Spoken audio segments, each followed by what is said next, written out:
এখানে উত্তরাতে শুনছিলাম যে দিয়াবাড়িতে বোটিং প্লেস আছে, অনেক দিনের ইচ্ছা আসবো, আজকে আসলাম।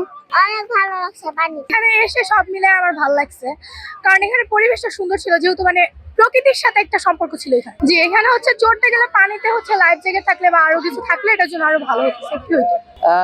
একটু তো অসঙ্গতি আছে, যেটা দেখে মনে হচ্ছে, বিশেষ করে বাচ্চারা সাথে থাকে, তো এখানে একটা লাইফ জ্যাকেট থাকলে সবচেয়ে বেটার হতো, ভালো হতো, কারণ দুর্ঘটনা তো বলে কই আসে না। এই জন্য আমার কাছে মনে হচ্ছে যে লাইফ জ্যাকেটটা খুবই জরুরি এখানে। এখানে ওই যে বাচ্চাদের যে নৌকাতে চড়ার জন্য একটা আবদার করছে, সেখানে যাব, কিন্তু এখানে পর্যাপ্ত পরিমাণে যে নিরাপত্তা ব্যবস্থা সেটা আমার মনে হয় নাই। আপনার লাইফ জ্যাকেট যেমন থাকা উচিত ছিল, সেটা এখানে আমি পর্যাপ্ত পরিমাণে দেখতে পাই না। হ্যাঁ, তারপরেও একটু আনন্দের জন্য ঘুরতে আসে।